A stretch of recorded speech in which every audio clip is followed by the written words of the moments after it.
Good morning, racers. Hello, everybody, and welcome back to Paddock Project. This is your host, Tiggy. This feels like the shortest doubleheader ever, sandwiched in between basically two summer breaks, but we have officially reached the official summer break and therefore silly season.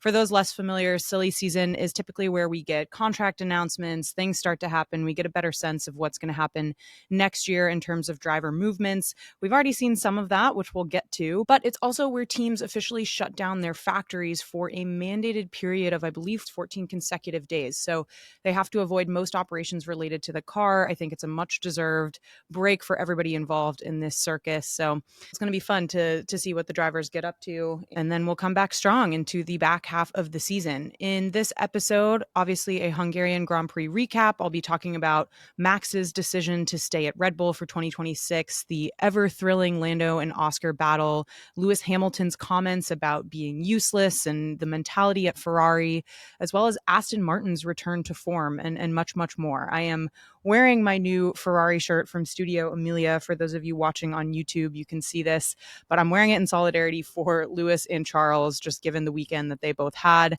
And a little bit of a life update. I think this is the last time you will see this background if you're watching on YouTube, as it's my last week in LA. My internship ends on Friday, and then I am off on my own summer break. I'll be going to France for about a month and a half, where, of course, the podcast will continue, but new background and new setting. So we'll see how that goes. But let's dive right into the big news of Max Verstappen putting an end to the rumors that he will be leaving Red Bull. He seemed quite annoyed about the rumors going around, but at the same time, it was very much in his control to announce that he would be staying at Red Bull. As a reminder, he does have a contract through 2028 at the team, but after the Christian Horner news and many rumblings, it seemed like Max maybe would be leaving for Mercedes, for Aston Martin. There were a lot of rumors swirling around. There was a lot of concern around what would happen with George. And it seems like we have put an end to those rumors, as Max did say that he will be staying at Red Bull for 2026. Now, when the Christian Horner news dropped, and I said this, I think, last episode and in previous episodes, I really thought that Max was going to be leaving and that he had already made that decision. But the longer we got away from the Christian Horner news, the more skeptical it seemed that he would actually make a move. And so I guess it's not surprising that he is sticking with Red Bull, just given the change of regulations next year, spend a year at the team, see what happens with the engine, their power unit, and how well Red Bull does in terms of a car. Can they get a really good second driver in behind Max and sort of rebuild the team? I respect Max's loyalty on that front, I have to say. So I think it's a good move, and we'll see what happens. And I think it would have been crazy to see Max in any other color other than dark blue at Red Bull for the time being. So I think it's a smart move. And honestly, if the car is horrible in the first couple races, a driver of Max's caliber has the flexibility probably to do a mid-season swap if he so chooses. So I think all the possibilities are still out there on the table, but I think it's good to see that Max has decided to stick with where he is. He also made some comments this weekend that he won't win another race this season. So unfortunately, this weekend was not great for him. And so maybe that's an indication that the car is just in a really horrible spot and maybe will be for the rest of the season. But at the same time, you never can count out Max Verstappen. So if I had to guess, I would say that Max will win another race this season, or at least a sprint. We'll see what happens. He did win a sprint last weekend, so he's not that far away from victory. But yeah, let me know what you think about the Max staying at Red Bull news and what we think might be to come. I think the big open question now is, when do we get George's contract renewal announcement at Mercedes, which seems inevitable to me? And then 2, who is the second driver at Red Bull? It does not seem like it will be Yuki Tsunoda, just given the performance we've seen, but you never know. So let's dive into the race weekend. A quick, in case you missed it. So Quali, the track conditions really changed a lot throughout this session. In Q1, we had out Yuki, Pierre, Esteban Ocon, Nico Hulkenberg, and Alex Albon coming P20, which is his worst qualifying by far, especially given that his teammate Sainz qualified 8th. So really not a great weekend, and a weekend to forget for him and for Williams. In Q2, the rain started to come down a little bit more here. It seemed like the first ones to put a lap in were going to get lucky and just get that time in, and the stragglers in the back maybe would have had a tougher time as the conditions changed. But the grip actually didn't decrease much. So people were still setting faster times throughout the session. And out, unfortunately, we had Kimi Antonelli, Ollie Berman, Lewis Hamilton, Carlos Sainz, and Franco Colapinto. And I think Hamilton and Bortoleto were separated by like the tiniest margin. It was like 15 thousandths or something. But that was really unfortunate for Hamilton. And we'll talk about his comments after Quali. But Q3, the track temperature cooled a bit. So McLaren maybe didn't have the advantage that they typically do with a hot track temperature because they're able to really cool their tires down well. So we had a Charles pole, and he sounded so surprised. He was like, really? We got the classic Mamma Mia reaction from him on the radio. Piastri was also surprised, who came in second. He said he certainly didn't expect to come second to a Ferrari. So really great for Charles and Ferrari, and in what was a roller coaster weekend for the Ferrari team.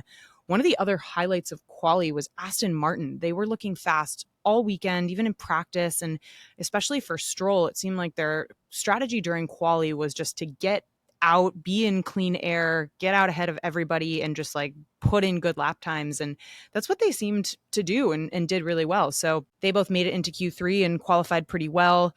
It was the closest top 10 qualifying in F1 history. It's just so cool to see how these cars are so close to each other.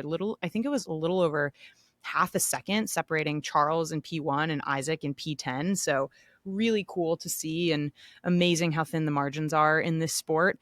But Isaac, speaking of, he is still the only driver to have reached Q3 every single race. So kind of a goated moment for him in Quali, and hopefully he'll be able to continue to show those results during the race. But at least it was good on the Quali front for him. And then we had the very tragic Lewis comments after Quali when he was interviewed. He was probably the most downbeat we've seen him in a very long time. We know that this season has been a little bit of a tough ride for him. He doesn't seem to be able to figure out the car. He's had some tension over the radio with his race engineers, and just like having a not the best time, and doesn't seem to be able to figure it out. And he made these comments saying that he is useless. Clearly the car is good enough to be on pole because Charles got pole, and so maybe Ferrari should be looking for another driver. Like, it was really defeatist for someone who is typically so positive and upbeat. And if he's not, he won't say as much maybe. And yes, he's hard on himself, but Lewis is Mr. like, believe in yourself, get back up when you've been kicked down. And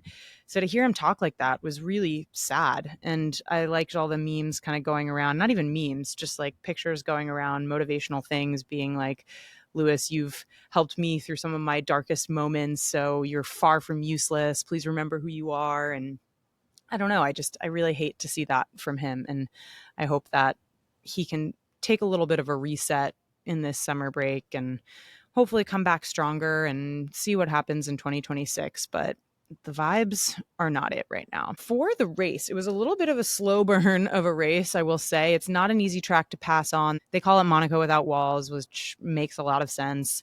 I think the race was saved by two incredibly competitive McLaren drivers and their divergent strategies, and also some standout showings from those in the midfield, which we'll talk about. But for the race, everyone in the top sort of 10 to 12 started on mediums, and the call was always between a one-stop versus a two-stop. The one-stop was always on the table, but it wasn't clear if that was going to be possible.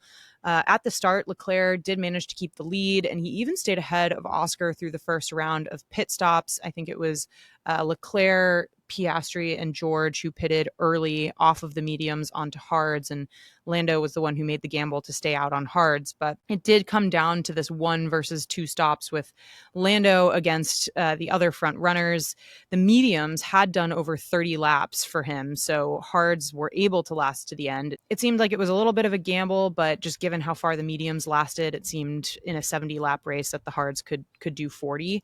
Dirty air also played a bigger role in this race, and just the nature of the track being the Monaco without walls, it did feel true to some degree, and getting caught in dirty air, there's not much you can do. It was Charles's race to lose on pole, but when you're battling two McLarens and you don't have a teammate up there to help, I think it's pretty tough. And unfortunately, Lewis had qualified pretty far back, and Charles was just incredibly frustrated for most of the race. And he had these cryptic radio messages about how the things they talked about at the beginning of the race, they changed it without talking to him, and if they'd just listened to him, he would be able to manage the issues, and they're going to lose this race if they don't talk about things. And it was like kind of cryptic while also being sort of obvious about what was going on, although it seemed in his comments at the end of the race that it wasn't actually a setup change on the car that was controllable. It seemed like they had a problem with the chassis, which is where he lost a lot of pace. But I digress. The Brian Botzi, Charles Leclerc radios just are the gift that keep on giving. And then that was around the time that Lando made the call to stay out on hards. Lando's race engineer came on and said, we think we can try a one stop. Do you want to do that? And Lando was sort of like indifferent. He was like, why not? But long story short, that paid off as he sort of ticked off the front runners. He did have one minor trip into the gravel, and that's when Lando's race engineer came on and told him not to make mistakes like that, which was crazy. The announcers were like, whoa, if my race engineer had told me that, I would have lost my mind. And they were like, if David Coulthard heard that, we would literally have to mute his mic because he would be losing it.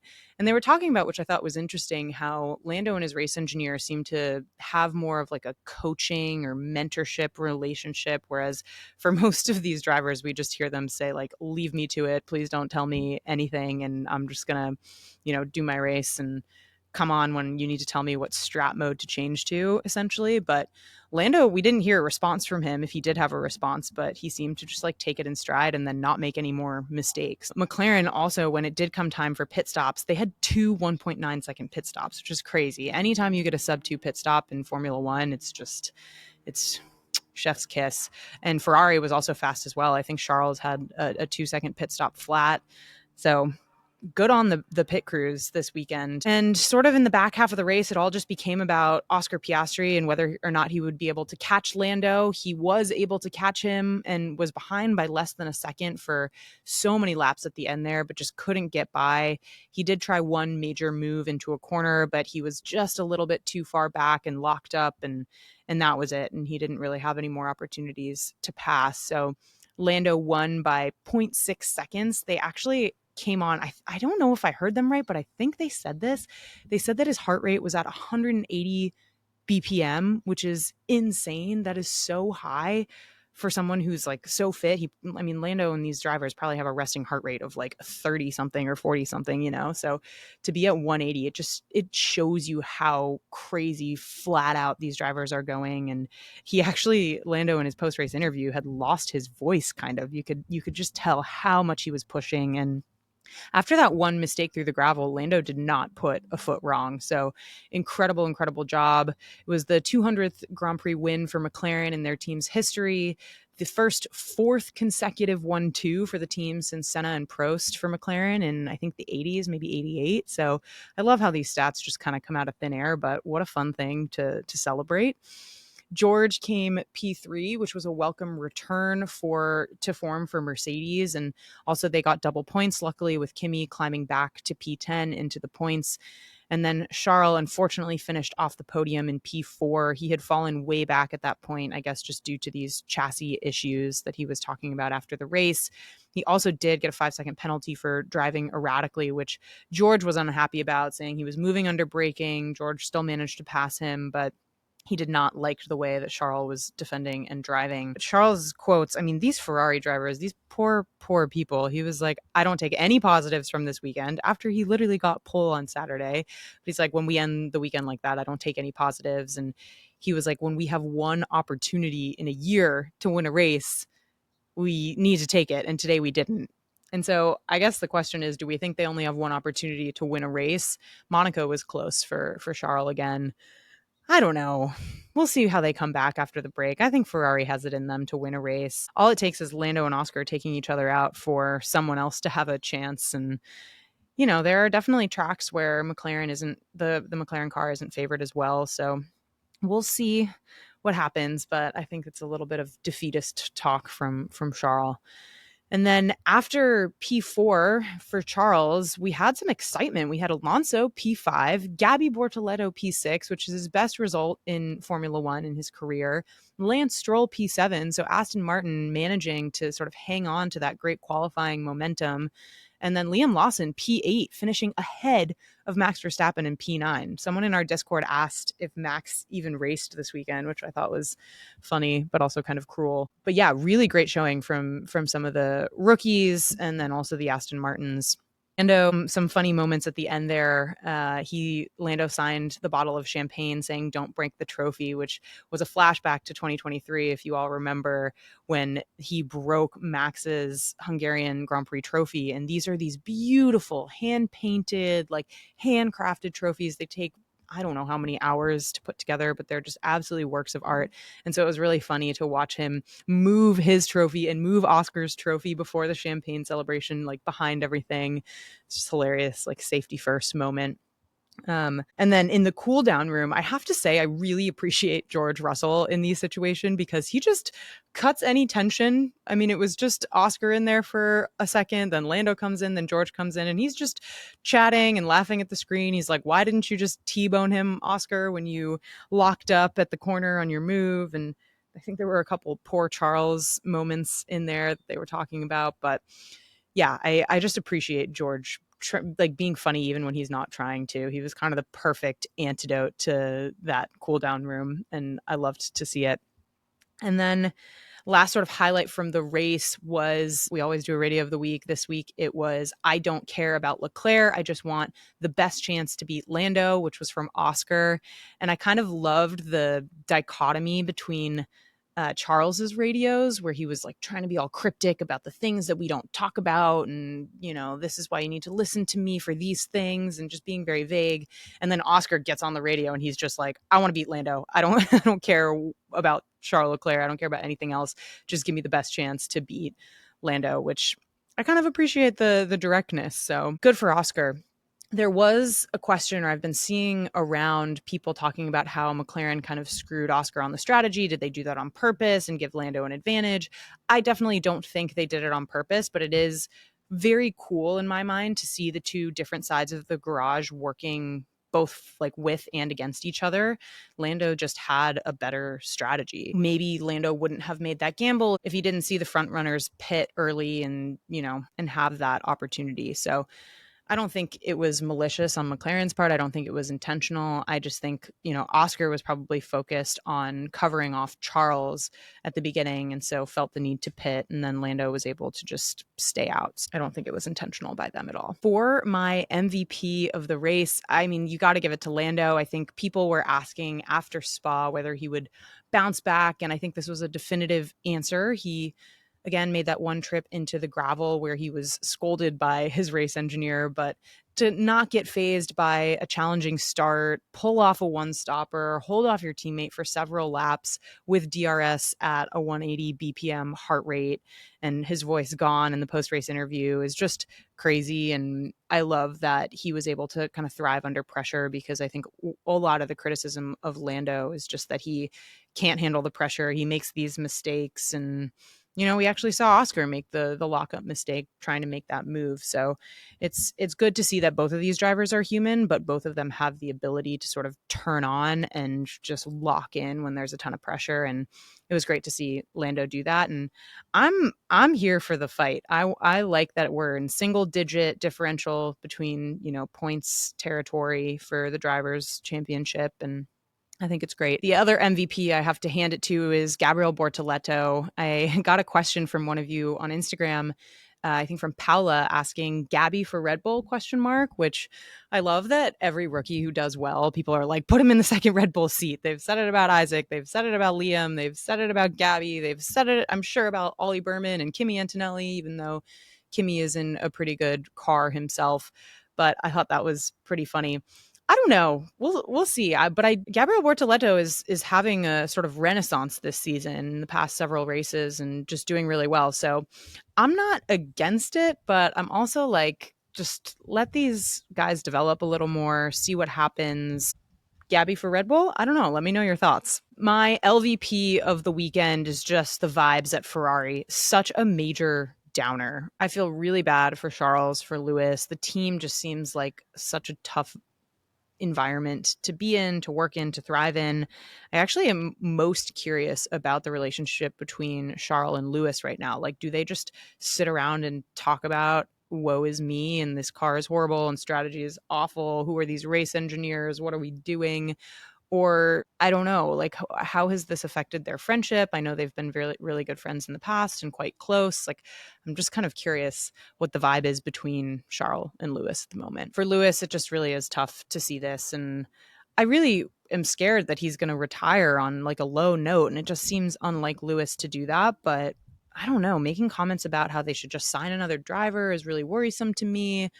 Is there a world where he goes back to Mercedes? Like, I don't see that as a possibility, but I don't know. I feel bad for him. He's been teasing this August 8th drop of something, and everyone, because there's like a match striking in the video, everyone is joking about how it's the burning down of Maranello on the 8th, which is crazy to me. Obviously it's not that, but I'm like, what could it be? Maybe it's a fragrance, or maybe it's a new Almave flavor, like one with mezcal, given the smoke theme. I don't know. Who knows? But let's get into the standings, why don't we, before we wrap up. Oscar Piastri, 284. Norris, 275. So again, 9 points separate them. Max Verstappen, 187. George Russell, 172. Leclerc, 151. Hamilton, 109. Antonelli, 64. Albon, 54. Hulkenberg, 37. And Ocon, 27. But notably, Alonso and Stroll are currently tied in the Drivers' Championship in 11 and 12. So they're moving up the grid with this race result. For the teams, we have McLaren 559, Ferrari 260, Mercedes 236, Red Bull 194, Williams 70, Aston Martin 52, Kick Sauber 51, Racing Bulls 45, Haas 35, and Alpine still 20. Well, that was the Hungarian Grand Prix. Not the most exciting race of all time, but it was a nice lead-in into the break after this doubleheader Spa to Hungary. And then, yeah, we have a couple weeks off and then we'll be back at it. I will definitely have some episodes for you all during the off-season summer break. So stay tuned for those and can't wait for racing to return.